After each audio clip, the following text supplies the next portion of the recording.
ہمارے یہاں ہندوستان میں 2 لائبریریز ایسی ہیں جس میں شیعت کا ایک ایسا خزانہ اور ذخیرہ ہے کہ نہ حوزہ علمیہ ایران میں وہ ممکن ہے، نہ حوزہ علمیہ عراق میں۔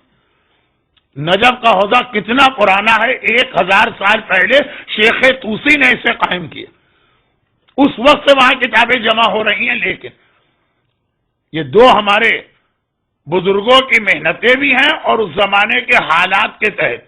ایک لکھنؤ کا کھجوا میں کتب خانہ ناصریہ، ناصر الملت علی اللہ مقامہ، اس سے پہلے ان کے والد مولانا حامد حسین صاحب، پھر ان کے بیٹے آغا سعید الملت۔ ایک عجیب و غریب قسم کا یہ کتب خانہ ہے۔ اور ایک حیدرآباد میں سالار جنگ میوزیم۔ جب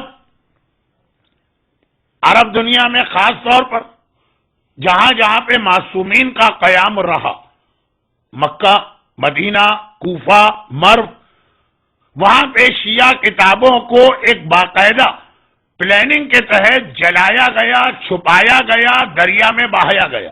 آج نہیں، اس وقت امام کے زمانے میں 14 سال کی محنت کے بعد خواجہ نصیر الدین طوسی نے ایک ایسی کتاب لکھی، پرانا زمانہ، پرنٹنگ پریس نہیں، ہاتھ سے کتاب لکھی جاتی۔ چنانچہ ایک کتاب کا صرف ایک نسخہ دنیا میں ہوتا ہے، 1000 کاپیز نہیں ہے۔ اب وہ کہا کس کے پاس ہے، کس خوش قسمت کو ملا۔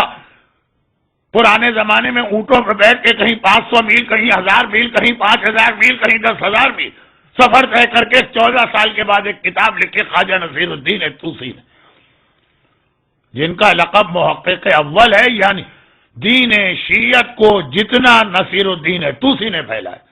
اب یہ طوسی تو ایک ایسا سرنیم ہے کہ شیعہ تاریخ میں بہت سارے علماء کا ہے، لیکن میں ذرا سی تفصیلات میں زیادہ چلا گیا۔ اب وہ 14 سال کی محنت کے بعد یہ کتاب لے کے عباسی خلیفہ کے پاس پہنچے کہ دیکھیے حدیثوں کا اتنا بہترین کلیکشن ہے، شام کا وقت ہے، وہ بغداد میں دریائے دجلہ کے کنارے بیٹھے ہوئے ہوا کھا رہا ہے، دریا کے کنارے شام کے وقت، اور پھر بغداد کا دریا جہاں مچھلی بھی وہیں تازہ تازہ پکڑ کے کھلائی جاتی ہے۔ عباسی خلیفہ نے دیکھا پہلی حدیث، رسول خدا سے نہیں، علی نے سنا رسول خدا سے، حدیث پڑھی بھی، دوسری حدیث علی نے سنا رسول خدا سے، تیسری حدیث۔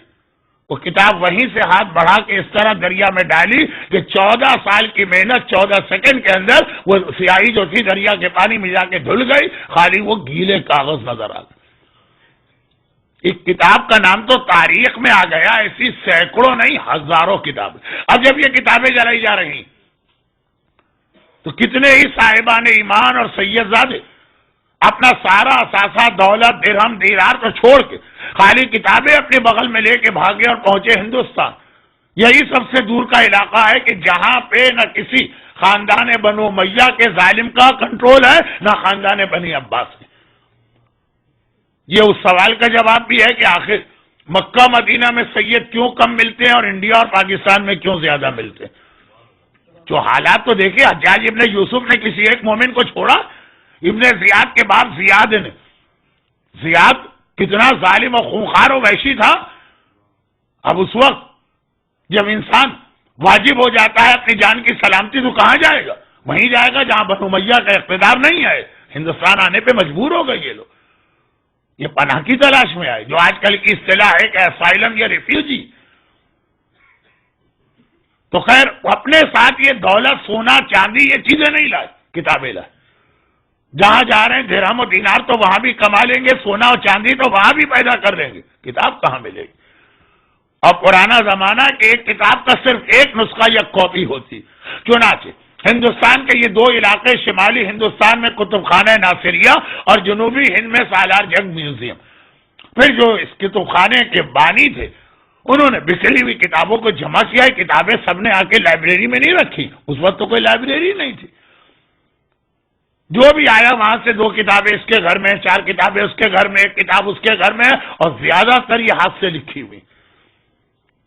چنانچہ اب یہ کتابیں جمع کرنے کا کام شروع ہوا، جس کا نتیجہ یہ نکلا کہ آج بھی نجف اور قم کے حوزہ علمیہ میں کسی عالم کو اگر کسی موضوع پہ تحقیق کرنا ہوتی ہے تو وہ نجف کے حوزے کو چھوڑ کے یا لکھنؤ کے کتب خانہ ناصریہ میں آ کے بیٹھتا ہے، یا حیدرآباد کے سالار جنگ میوزیم میں. جو کتابیں یہاں آج بھی ہیں وہ وہاں پہ نہیں. اب یہ الگ بات ہے کہ جو کام ہمارے بزرگ کر گئے وہ ہم نہیں کر پا رہے. جو وہاں پہ کتابیں ہیں اکثر صاحبان ایمان کی توجہ ہی نہیں، بک رہی ہیں، چوری ہو رہی ہیں، ضائع ہو رہی ہیں.